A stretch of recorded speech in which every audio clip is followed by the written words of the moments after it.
As I told you in my previous video, at this point I want to demonstrate how we install the point dendrometer on each stem. We have selected 4 permanent sample plots out of the 6 that we have of 20 by 100, and within these 4 sample plots we are interested in 2-3 species of mangrove, which is Rhizophora Arizona, Rhizophora racemosa, and Avicennia africana.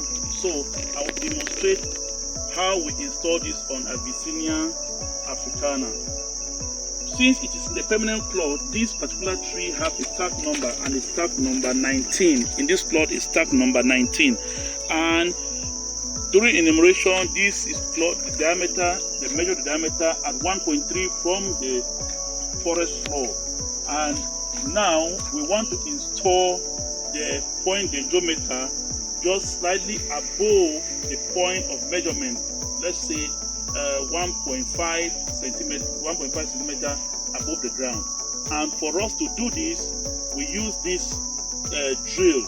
The drill, for it to do a good work, you have to use a bit. The bit have to be 4.5 to 5 millimeter. So this bit is 5 millimeter. You insert it here and you screw it very well. You screw it very well so that when you are drilling, it doesn't come out.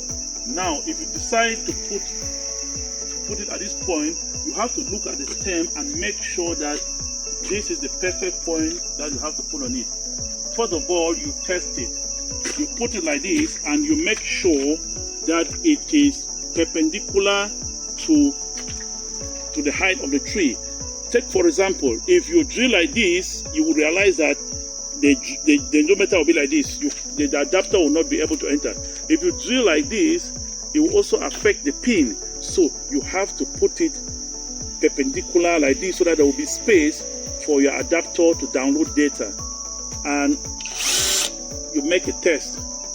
Mind you that this point dendrometer has got a logger inside that measure tree growth, and this is the pin that gives the contact between this logger, the logger inside, and the xylem of the plant, because water flows through the xylem from the roots to the top of the tree.